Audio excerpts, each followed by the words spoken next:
If you're serious about Black liberation, you must learn of the nefarious social science tactics that are being used by white oppressive forces for maintaining their white dominance over Black people.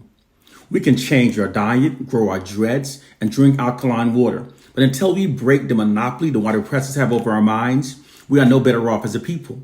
And if the Bible is the only book that you're reading, you are amongst the most mentally enslaved among us. In order to emancipate our minds from white mental slavery and truly liberate ourselves, we must learn of the hidden nefarious social sciences that white oppressive forces secretly deploys for maintaining their social dominance over Black people. Telling the truth is treasonous now that liars rule the world. Nonetheless, those who know must teach. African proverb. The white society is unrelentingly committed towards the preservation of its nation's white social dominance over its Black population. This is why after the abolishment of slavery, they deployed so many unethical, discriminatory tactics against Black people. When those blatantly overt methods used in the past for maintaining their white dominance over Black people became no longer socially acceptable with the changing times and resulted in unprecedented Black protests, the white oppressors didn't abandon the practice. They instead merely developed more covert methods, more sophisticated methods for maintaining their dominance, methods not easily recognized by its Black victims. It's now deployed through nefarious, unethical social science tactics. Social science is one of the branches of science devoted to the study of human behavior, specifically how people interact with each other, behave, and develop as a culture. If you don't study and learn about social science, you will never understand how the system of white supremacy is being maintained to the detriment of we Black people. Those who know must teach. Here's the hidden social science reason why Black students are being denied of a Black racially affirming education. The white educational system's failure to adequately provide Black students with a racially affirming curriculum, as it routinely does so for white students, is actually a social science tactic that is essential for maintaining white social dominance over Black people. Because for a ruling class to maintain its position of social dominance over its oppressed population, they must condition the oppressed from a very early age to accept their own subordinate status and to adhere to the authority of the dominant society. To do so, the education given to the oppressed, from the time that their minds are young and most impressionable, must be the type that denies them of a racially affirming education. When the oppressed population are denied a racially affirming education, this psychology conditions them to accept their subordinate status within the society dominated by their oppressors. In fact, when the oppressed population are denied of a racially affirming education, even the brightest among them may have little, if any, hope of mentally extricating themselves from their assigned low dominated position within the society. This is the hidden reason why Black people are learning more Black racially affirming facts from each other than we do so from within our white governed schools. We must wake up to our reality. Here's the hidden social science reason why all narratives fed into our society about Caucasians are so unrealistically positive. It's too perfect to be true because it's not. According to white social scientists, in order for a dominant group to maintain its position of social dominance within the society, the narratives fed into the society must endorse the dominant group's position of social dominance. According to their analysis, any negative narratives about the dominant group undermines their position of dominance. Therefore, all narratives fed into the white dominant society falsely exalts their racial group. The constant exaltation of the white society subliminally conveys the message that the white society are inherently superior and are therefore supposed to rule over its subordinate populations. Moreover, also according to social scientists, people are inherently tribal and therefore do not naturally adhere to the long-term dominance of other racial groups over their lives. They must be manipulated to do so. The constant exaltation of Caucasian makes non-whites more compliant with white dominance over our lives.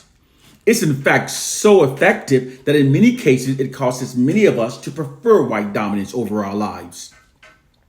White social scientists describe this nefarious practice as merely instilling a value system into the collective minds of the subordinate population that makes them adhere to the authority and existing infrastructure of the dominant culture. Here's the hidden social science reason why black people are being constantly vilified and criminalized within the white controlled media. It's a social engineering tactic known as manufactured consent to mistreat.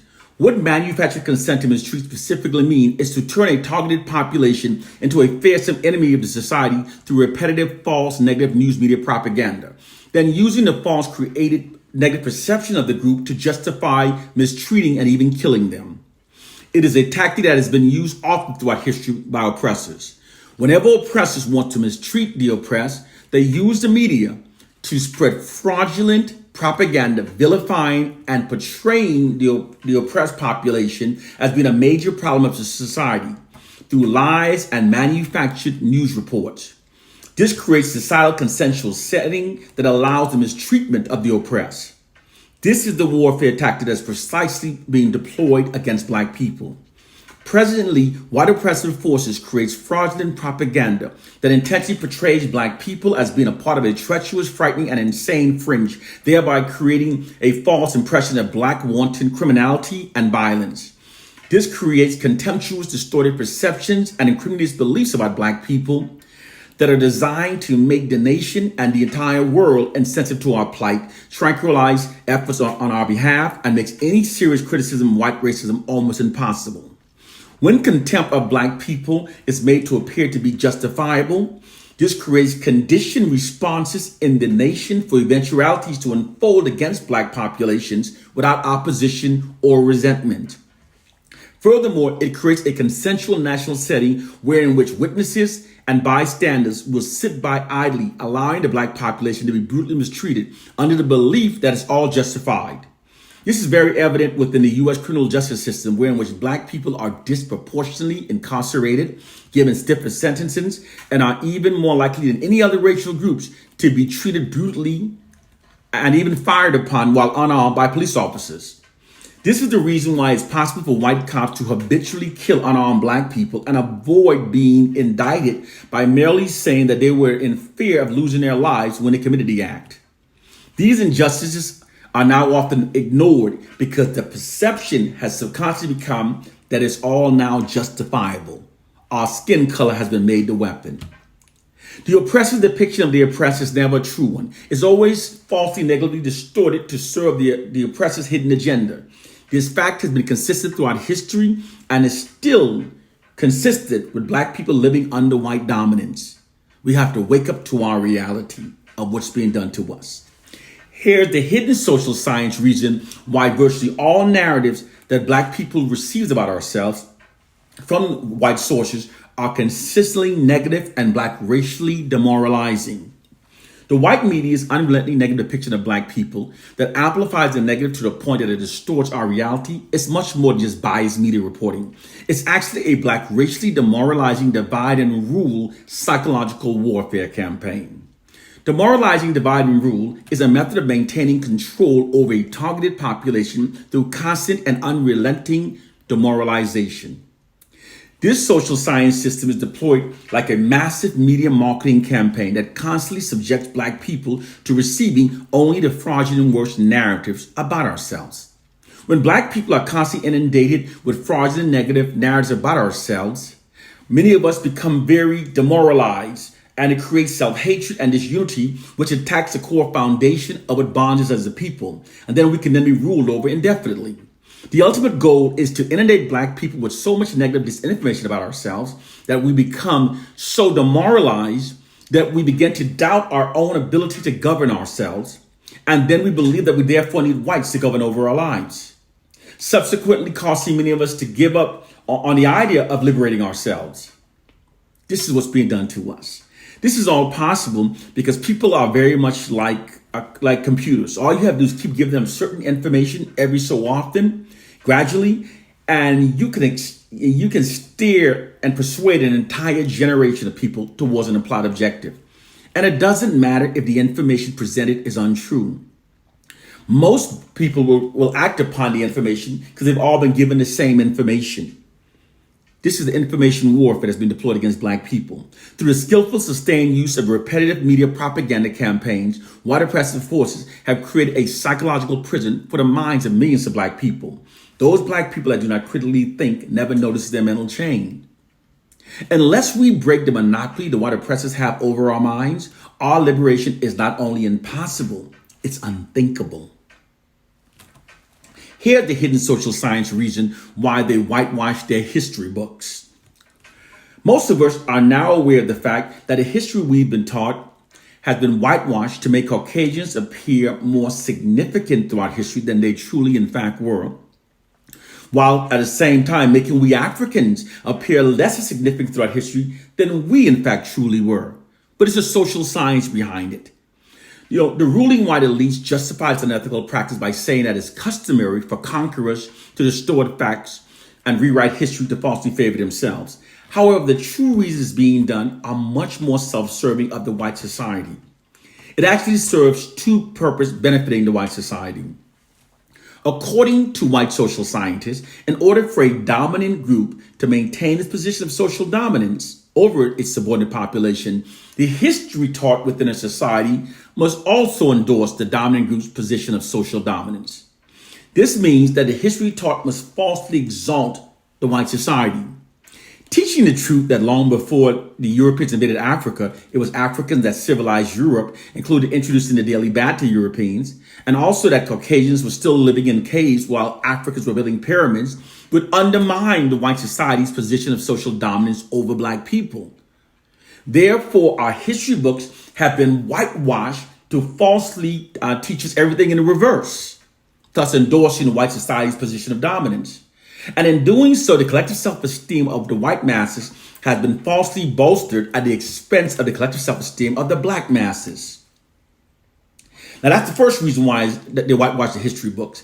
The second reason why they whitewash the history book is because white social scientists also theorizes that a people's future is predestined by the history they're taught to believe about themselves. According to their theory, an inspiring history is required to achieve an inspiring future because people references their future capabilities based upon their past achievements. More specifically, people references their past positive information about themselves, about their group, to acquire a positive image and confidence that inspires their future. In a sense, the past can be treated essentially as a set of conditions that justifies or encourages future goals. According to white social scientists, truth is not important to inspire people's future. What's only important is what's perceived as being true. Therefore, white historians whitewash the history books to inspire the future aspiration of only their racial group. This is what's meant when white social science says that those who control the past also control the future. If you're serious about black liberation, you must learn the nefarious social science tactics that are being used to maintaining white social dominance. We must wake up to our reality, and it requires we must educate to liberate. The ignorance of the oppressed is the oppressor's greatest weapon. So how do we fight? We educate ourselves. And the liberating education does not come from the information that the enemies give to you. Throughout history, millions, if not billions, of black people have bought Bibles from white society. If the Bible provided liberating information, there would not be selling out billions of books to us.